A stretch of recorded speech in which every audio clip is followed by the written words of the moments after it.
Приветствую всех, мы в прямом эфире. Вижу, есть уже первые зрители. Поставьте пятерочки, как меня слышно. И поставьте десяточки, как меня видно. Чтобы я понимала нашу с вами обратную связь. Пока наши зрители будут присоединяться, я бы сегодня немножко хотела с вами подискуссировать про бедность. Ну, про богатство все, конечно, такая тема актуальна, а сегодня мы будем говорить про бедность. Вообще состояние богатства и бедности– это, скажем так, ваше отношение к вашей собственной жизни. Бывает так, что у человека, в принципе, и позволяют финансы, Марина, добрый вечер, позволяют финансы, но человек почему-то чувствует себя бедным. И потому что завидует достатку других людей. Говорит, что вот у соседа жена красивее. Здравствуйте, Марина. У соседки шуба шикарная. У кого-то хорошая квартира, у меня не такая. И даже если обратить внимание, что зимой у соседа даже снег белее. Такое тоже бывает. Поэтому, чтобы вы себя не гнобили и не съедали изнутри, просто вам немножко нужно по-другому относиться именно к своей жизненной ситуации и ценить и с благодарностью относиться к тому, что у вас есть на данный момент, и стремиться к самому лучшему. И потому что если вы будете себя загонять в тупик и сетовать на то, что у вас нет денег, то вы просто будете входить в образ жертвы, нытика, который будет постоянно жаловаться на нехватку денег. Даже будет сидеть на сундуке с деньгами, но говорить про то, что у него катастрофически не хватает денег. И еще раз напомню, что... Стас, здравствуйте, рада видеть. И хочу еще напомнить, что деньги вообще– это инструмент к нашим целям. Деньги приходят на наши цели. Потому что некоторые люди говорят, они не ставят цели, они просто говорят, что мне нужно там 100 тысяч долларов или какую-то энную сумму. И он может хотеть этих денег много лет. А по своей сути нужно просто определиться, для чего нужны эти деньги на покупку автомобиля или на покупку квартиры. Понятно, что если вы хотите дом определенного комфорта, то это подразумевает энную сумму, и тогда Вселенная вам предоставит эту сумму. Вижу, уже у нас есть зрители. Пишут, и хорошо видно, слышно. И тогда я бы хотела озвучить сегодняшние наши вопросы. Мы сегодня будем обсуждать такую тему, как два пути, которые ведут вас к бедности. И сегодня я вам расскажу настоящие причины, которые ведут вас к бедности, и также поделюсь самыми вредными привычками, которые вас ведут к бедности, к нищете. И расскажу, какие же все-таки есть 5 вещей, которые могут вас привести к богатству. А также поделюсь техникой, которая поможет вам привлекать деньги и почувствовать себя в роли миллионера. И первый вопрос, который бы я хотела осветить, это настоящие причины, которые ведут вас к бедности. Вообще есть такая категория людей, которые вот прям упиваются своей бедностью, там, что нехватка денег, и она принимает вот эту вот роль и выбирает путь именно нищеты. И, как говорят, бедность мы вообще можем получить в наследство. Есть вообще две программы, два пути, которые ведут нас к бедности. И сейчас я бы хотела подробно остановиться на одной. Первое– это страх. Потому что есть категория людей, которые считают, что быть богатым или жить в достатке – это опасно. Потому что вот родители жили, например, там были у них 3 коня и лошадь, и был немножко небольшой мешок денег, но их там ограбили и убили. В результате деньги это в их голове формируют, что это опасность. Э, Другая категория людей считает, что богатство – это ответственность. Чтобы быть богатым, необходимо много работать, не покладая ни рук, ни ног. Ну и, как правило, если вы сколотили это состояние, то вам необходимо сохранять это имущество. То есть вам уже не приходится даже сомкнуть глаза, чтобы вас, не дай бог, не ограбили. И некоторые люди считают, что это тяжелая ноша и иметь большой капитал. Потому что если, например, у меня есть большая квартира, то мне же ее нужно оплачивать, содержать. Если у меня есть 3 автомобиля, или там еще дача и несколько загородных домов. Это все надо как-то обслуживать, делать ремонты. И вот именно этот страх ну, не позволяет вам двигаться вперед. Хотя по своей сути можно разобраться, что если у вас были деньги, чтобы приобрести автомобили и иметь это состояние, ну, квартиры, там автомобили, то, я так думаю, у вас и найдутся деньги, чтобы обслужить, скажем, все это имущество.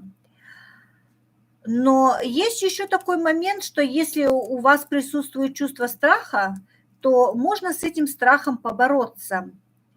И тогда у вас не будет вот этого внутреннего дискомфорта, и вы так не будете думать, что человек финансово успешный, это как-то страшно или как-то неприлично или плохо.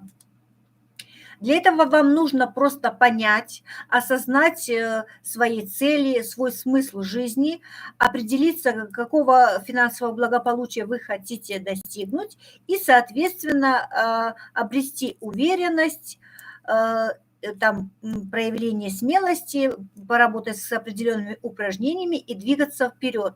Когда вы возьмете верх над своим страхом, то тогда вы одержите победу. И вы как бы уйдете с этого пути, который изначально вас ввел в бездну бедности. Но еще, как я сказала, есть один путь, который также вас ведет к бедности, это гордыня бедности. Скажем так, заносчивость нищеты, и она вообще укореняется в вашей жизни очень прочно.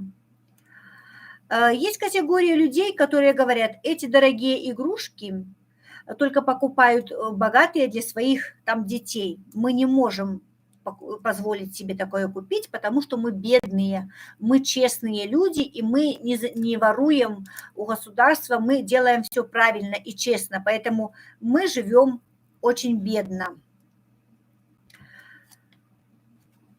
И вот эта вот заносчивость взрослого человека и, ну, как бы занижает ценность жизни, потому что бедные люди, они считают, что если я бедный, я же не ворую, я же живу по закону, мне должно государство помогать, я должен получать какие-то привилегии, преимущества.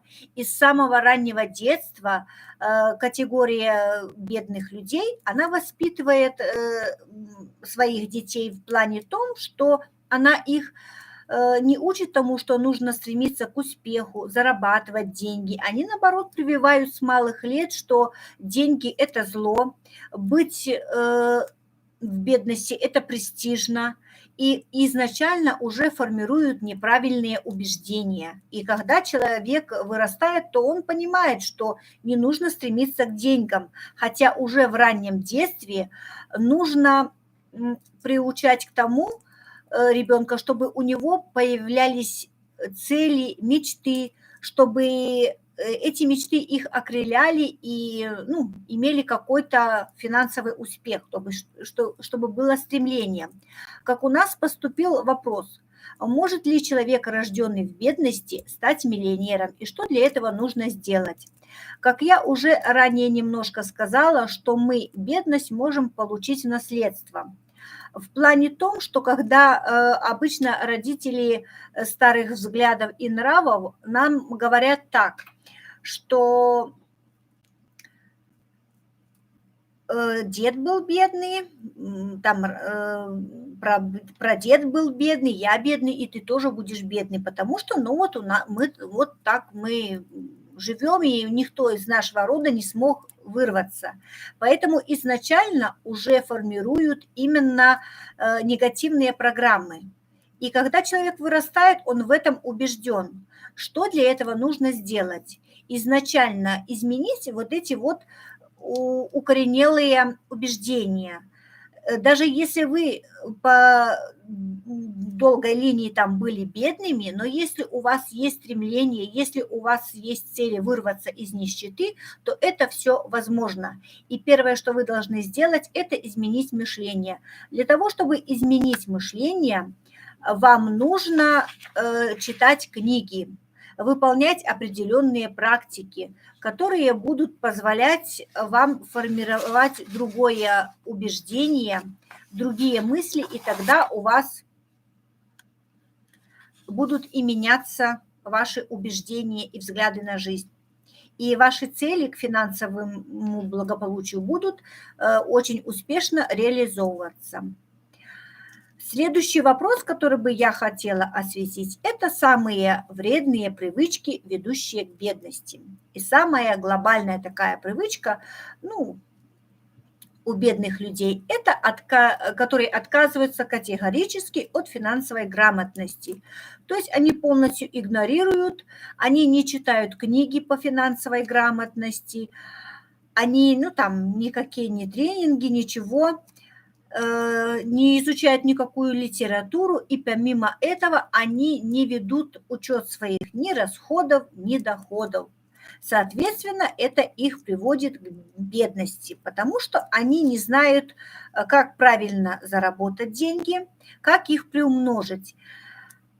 Потому что если взять, например, миллионера и бедняка, если, например, взять миллионера, он изучает финансовую грамотность, он знает, как правильно сколотить состояние и его приумножить. Если взять, дать $1 000 000 бедняку, то он его растратит в течение 24 часов, потому что как деньги пришли, так и они и ушли.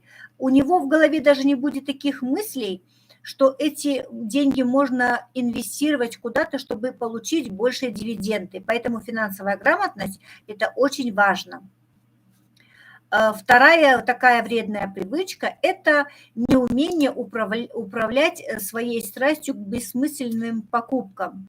Ну, как правило, если нехватка денег, то, ну, как говорят, человеку нельзя ходить голодным в магазин, также и бедному человеку, когда у него появилась какая-то энная сумма, то человеку хочется все скупить. И кажется, вроде бы деньги есть, почему бы и не купить? А по факту получается, что эта покупка абсолютно нам не нужна. Мы-то, конечно, покупаем ее, но в результате мы этой вещью просто не пользуемся, потому что она нам без надобности. Человек, например, может купить себе летом шубу, ну, по дешевке, это, в принципе, понятно, но факт то, что летом же можно купить ту вещь, которая нам нужна именно сейчас, даже с учетом того, что летом, конечно, выгоднее купить шубу, потому что гораздо будет дешевле.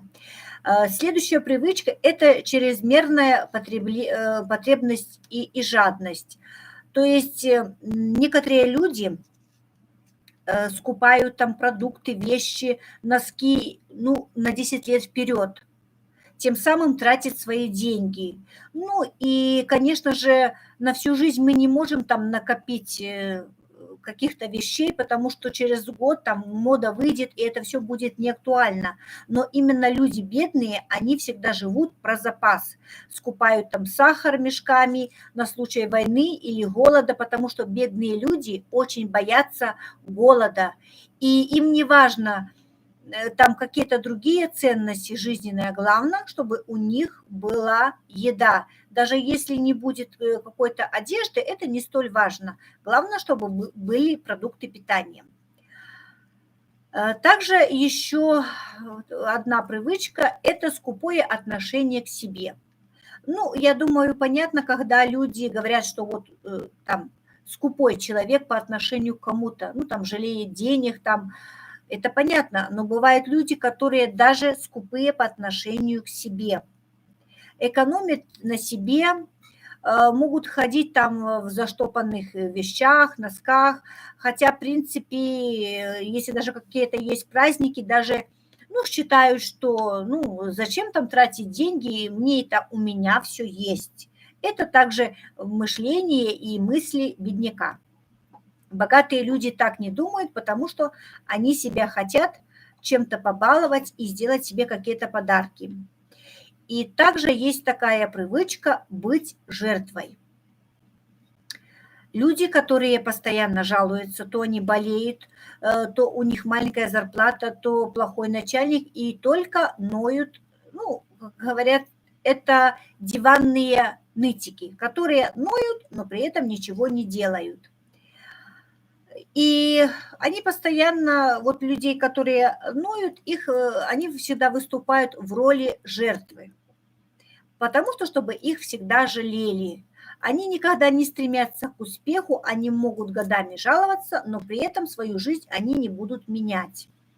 И есть такая еще у людей привычка, которые говорят много слов, но мало делают.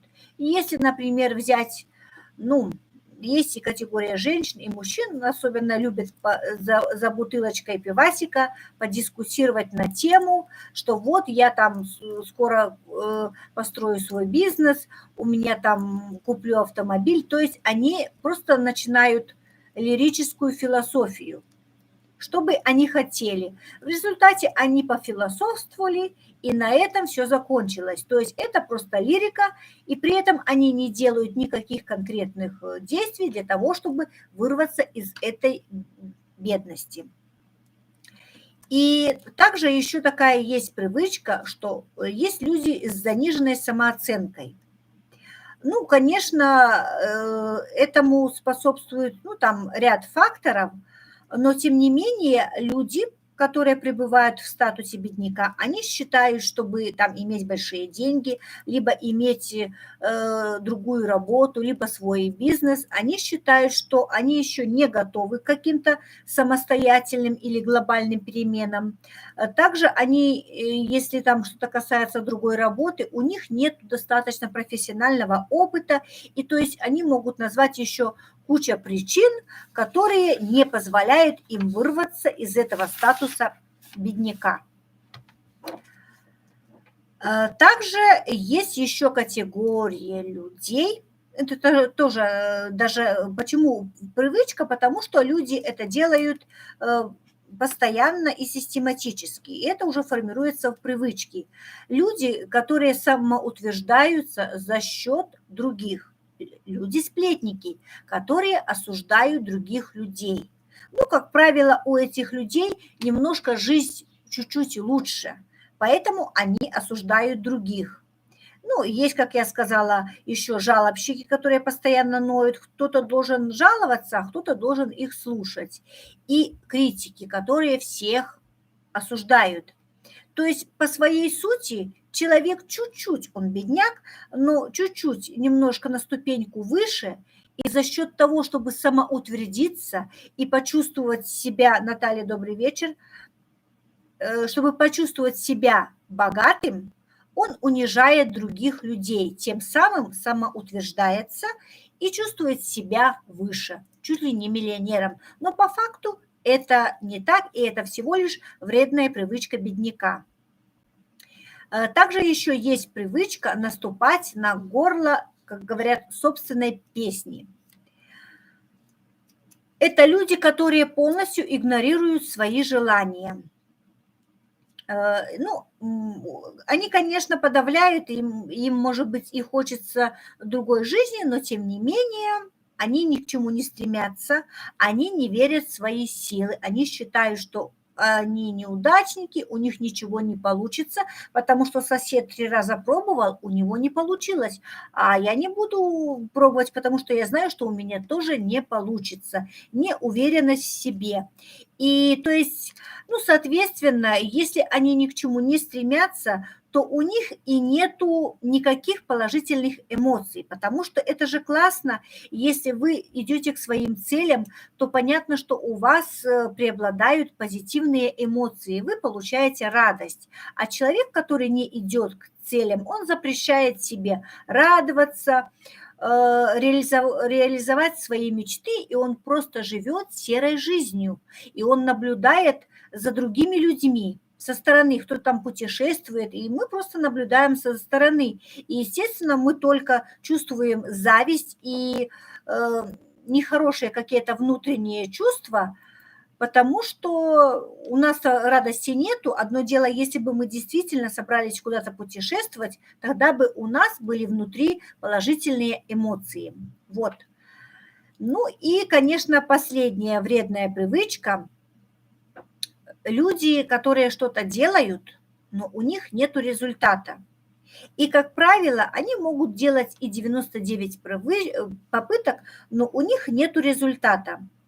А всего лишь потому, что они используют не те инструменты или идут не той дорогой. Но чтобы добиться результата и свернуть на путь именно финансового благосостояния, нужно разрешить себе выйти из зоны комфорта и перестать идти старой дорогой, а выбрать новый путь.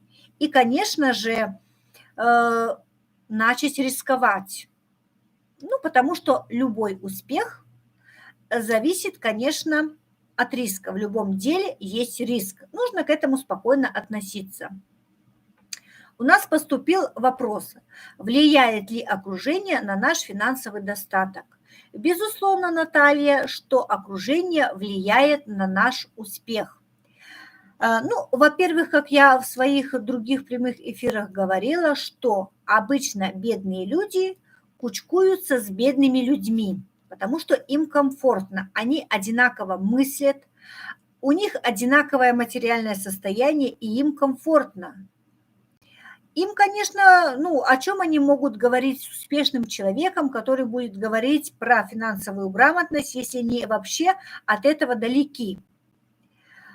Поэтому, если вы хотите, чтобы сменить свой статус бедняка на богача, тогда вам следует изменить окружение. Потому что не зря говорят, скажи мне, кто твой друг, и я скажу, кто ты. Вообще, если вы возьмете из своего окружения 3 человек и подсчитаете их доход, предположим, среди вашего окружения доход у каждого $300. И если эту сумму сложить, в общей сложности получается $900. Так вот, в вашей жизни вы никогда не будете зарабатывать больше $900. Это ваш потолок. И если вы хотите расти в финансовом плане, обязательно и меняйте свое окружение, потому что среди окружения бедняков нытики, завистники и неудачники. Если вы быть хотите в этом статусе, можете оставаться. И следующий вопрос я хочу осветить. Это какие 5 вещей нас делают богатым? Про бедность мы поговорили. Благодарю, Наталья. Я стараюсь быть максимально полезна своим зрителям. Так, и, значит, сейчас вот некоторые вообще говорят, что утверждают даже, что богатым нас делает не работа, которая мы там работаем по 8 часов. Некоторые считают, что вот я буду ходить на работу, и я там могу разбогатеть или открыть свое дело. Я хочу сказать, что если вы будете ходить каждый день на работу с 8 до 6 и работать, и быть наемным работником, работать на государство, вы никогда не станете богатым человеком и не сможете сколотить себе состояние. И первый шаг, который вы должны сделать, вы должны работать по 8 часов в день, но на себя. Плюс вы должны работать по 12 часов в день и в субботу, и в воскресенье. Именно на себя. И тогда это первый шаг к вашему финансовому успеху. Второй шаг, который вы должны сделать, если вы хотите все-таки быть богатым, вы должны решить, что вы хотите идти именно этой дорогой, дорогой богатства, а не быть в постоянной нужде, и принять и взять ответственность за свою жизнь именно на себя. Потому что некоторые обвиняют государство, там не ту страну, не то общество, семью, в которой он родился, в плане того, что им никак не удается вырваться из нищеты. Не надо никого обвинять, вам просто-напросто нужно брать ситуацию в свои руки и действовать.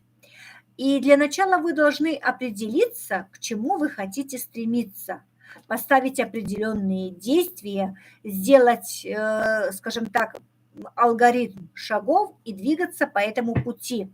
Потому что каждый раз вы будете двигаться маленькими шагами, через год вы будете очень-очень далеко. Возможно, на половину пути вы придете к своей цели. И следующий шаг – это обязательно изучать уроки финансовой грамотности, потому что это очень важно. Потому что нужно знать все законы, законы денег, финансовой грамотности. Если, например, взять за основу такой пример, взять миллионера, который смог разбогатеть, и по каким-то причинам есть не один случай, что миллионеры смогли потерять это состояние.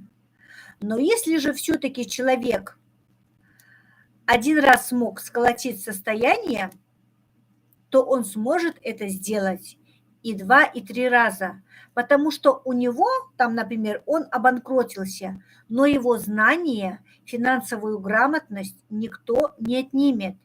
И помимо этого финансовая грамотность вам позволяет не только зарабатывать деньги, но и знать, как их приумножить. Ведь для того, чтобы стать финансово независимым человеком, нужно не только уметь зарабатывать, но и приумножать и сохранять капитал. Предположим, вы научились зарабатывать деньги, но вы не знаете, как их приумножить. В результате ваш доход не растет. Либо вы научились приумножать свой капитал, но вы не знаете, как его сохранить, и в результате вы обанкротились, или вас ограбили, или, мало ли, куда вы там инвестировали деньги. Поэтому стоит обращать внимание на финансовую грамотность. И следующий шаг, который вас приведет к финансовому успеху, это вам нужно вести учет своих расходов и доходов. Очень важно, если вы совершаете какие-то покупки, вы заранее должны это отслеживать, планировать, а не совершать какие-то необдуманные покупки, потому что это тоже чревато для вас банкротством и нищетой. И, как всегда делают богатые и успешные люди, ежемесячно откладывать 10% от дохода. Неважно, может быть, у вас несколько источников дохода, но именно от общей суммы вы должны отлаживать 10%. И, соответственно, это будет ваша финансовая подушка безопасности, но не говорить, что это на черный день, а просто знать, что у вас деньги есть. И когда вы будете знать, что у вас есть энная сумма, эта сумма будет греть вашу душу, и где-то внутренне, на подсознательном уровне, вы не будете чувствовать себя ущербным, опустошенным и бедным нищим человеком. Вы будете ощущать себя в глубине миллионером. И последний шаг, который вас будет медленно, но уверенно приближать к богатству и вашим миллионам, это то, что деньги должны приносить деньги. Помимо того, что вы сколотили состояние, вы должны научиться их правильно инвестировать. Но опять-таки, не зря говорят, что яйца нельзя хранить в одной корзине. То есть вы должны распределять деньги на какие-то инвестиционные точки, и понятно, чтобы они вам приносили дивиденды. Возможно, это будет недвижимость, возможно, это будет ваш бизнес, какие-то магазины, а возможно, вы фермер. И как бы если вы вложите в это направление деньги, то это тоже будет вам приносить дивиденды. Есть очень много различных вариантов. Поэтому, если вы изучите досконально финансовую грамотность, плюс еще посоветуетесь с экспертами, вы поймете, куда лучше вам инвестировать деньги для того, чтобы приумножить свой капитал и выбраться из нищеты, даже если вы рождены в бедной семье. Все в ваших руках. И вы должны еще усвоить такой простой урок. Вы должны перестать посвящать свою жизнь попыткам разбогатеть.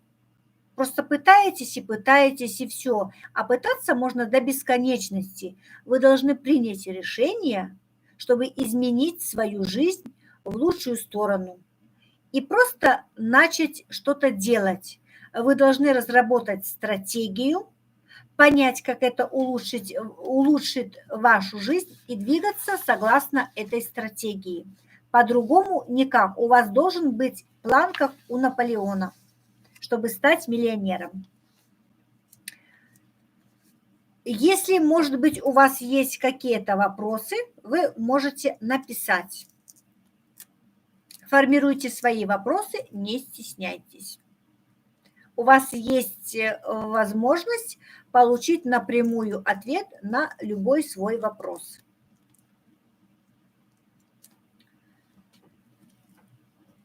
Если есть вопросы, пишите, я тогда продолжу дальше наш диалог. И следующий вопрос, с которым бы я хотела с вами охотно поделиться, это техника на привлечение денег, имитация своего финансового состояния. Что значит имитация? То есть вы должны сымитировать свое финансовое состояние и почувствовать, что вы уже есть настоящий миллионер, богатый человек. Многие скажут, как я могу себя почувствовать миллионером, если у меня вообще нету денег на булку хлеба. Такой примитивный вопрос. Но тем не менее, с этим внутренним состоянием нужно работать. Когда вы имитируете в своей жизни поведение, либо ситуацию, то есть образ богатого человека, со временем это будет отражаться в вашей жизни. Потому что есть такое, скажем так, дуальное зеркало. Есть физическая реальность и метафизическая. Физическая, например, метафизическая – это когда, например, вы представляете, что вы едете на Бентли. Это метафизическое. Это мысленно вы просто представляете.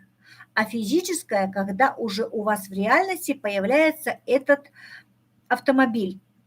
Так вот, как работает дуальное зеркало. Если вы будете представлять, что вы богатый человек, да, у вас нету дорогой одежды, там, аксессуаров, чтобы там сходить в ресторан, вы вы бедный человек, но вы же можете чувствовать себя как богатый человек, ходить как успешный человек. Даже просто вы можете идти в самом дешевом костюмчике, но у вас будет ровная спина, вы будете идти с гордо поднятой головой, и вы представляете, что вы успешный человек, что вы идете там по самому дорогому городу, смотреть на свои дешевые туфельки и представлять, что вы идете в лабутенах за несколько тысяч долларов. И когда вы будете это представлять, у вас будет появляться внутренняя уверенность. Также, например, это будет вам позволять выходить из зоны комфорта И таким образом будет срабатывать дуальное зеркало.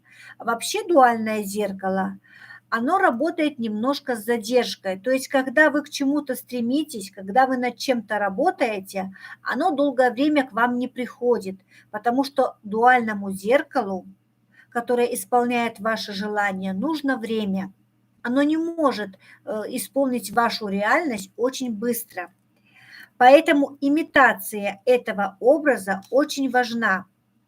Вы также можете зайти в самый дорогой ресторан, заказать себе чашку кофе. Я думаю, на чашку кофе у вас найдутся деньги. И просто-напросто представить, что вы не пьете чашку кофе, а что вы сидите за шикарным столом и там едите креветки, кальмары, всякую дорогую там пищу. Можно же это представить, сымитировать, что у вас на столе там вообще, я не знаю, что там можно представить. Или же вы можете пойти в салон и заказать себе тест-драйв автомобиля, самого дорогого. Вас никто не заставляет это покупать. Но вы представьте, что как будто у вас есть деньги, и вы можете это себе позволить купить. Давайте своему мозгу выход из зоны комфорта и соприкасаться с такими вот э, богатыми моментами, которые будут немножко менять ваше сознание и формировать, конечно, другие убеждения и уверенность в том, что вы можете позволить себе эти вещи, что вы достойны богатой и роскошной жизнью. У вас будет меняться сознание, и немножко захочется ставить другие амбициозные цели, которые будут помогать вам выходить из вот этой вот нищеты.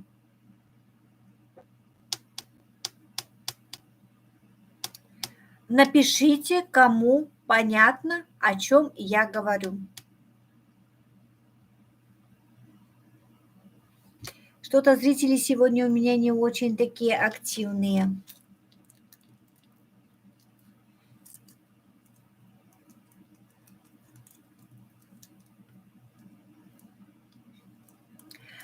Ну, поскольку вопросов у нас нету, думаю, что мы будем закругляться. Вообще, немножко я хотела коснуться такого вопроса, что, как я говорила, что у нас с рождения заложены негативные программы.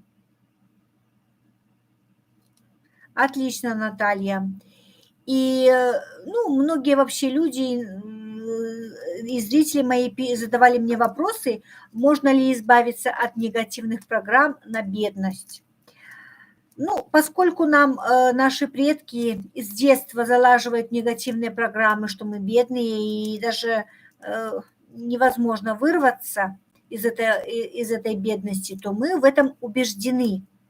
И вот такие негативные программы, они уже у нас укоренились.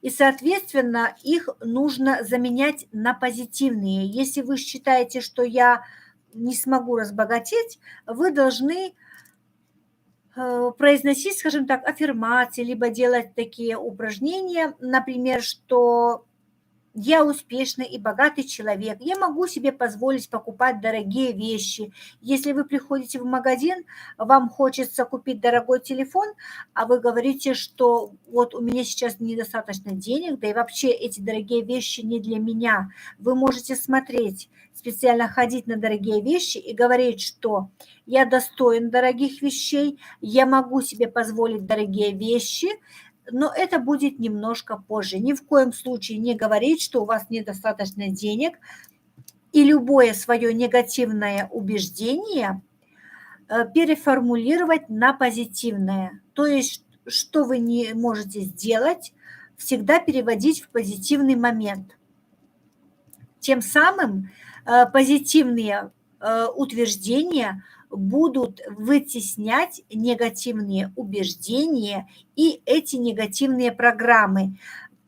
Изначально, когда вам говорят, что вот так оно есть на самом деле, и много-много говорят, то это вы в это начинаете верить.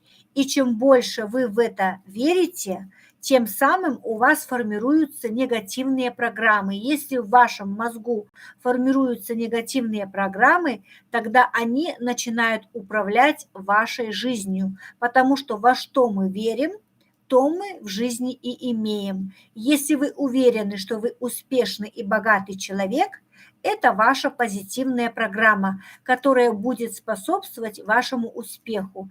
И если вы будете уверены в обратном, тогда вас ждет бедность и нищета. Все в вашей руке, в голове. Возьмите ответственность за свою жизнь в свои руки.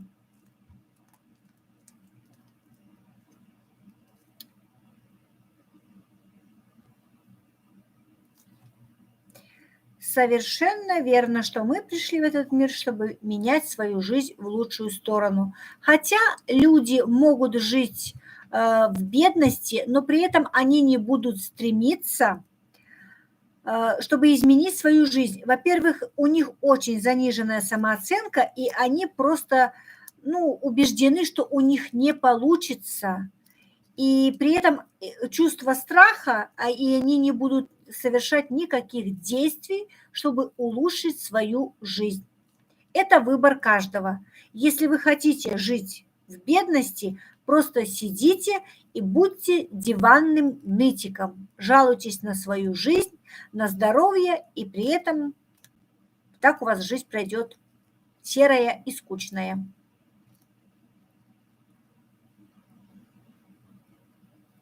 Напишите в комментариях, кому понравился сегодняшний прямой эфир. Мне очень важно понимать вашу обратную связь.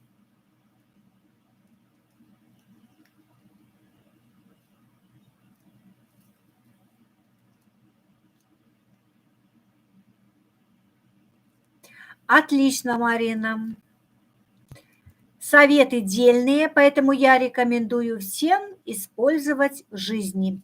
Я всегда делюсь со своими зрителями и передаю тот опыт, который я использую в жизни. Потому что знаю, как это работает, и хочу этими знаниями делиться со своими зрителями и подписчиками. Поскольку уже на сегодня все, поэтому будем с вами закругляться. Если вопросов нету, или же у кого вопросы будут, вы можете потом написать под этим прямым эфиром в комментариях, я отвечу в комментариях. Желаю всем присутствующим богатства, изобилия и процветания вам и вашим близким. И поделитесь этой информацией со своими родственниками, со своими друзьями и теми людьми, кому вы также желаете изобилия, богатства и процветания. Пусть эта их информация также сделает богаче. На сегодня все. С вами была Елена Макаренко. До встречи в следующем видео. Всем пока!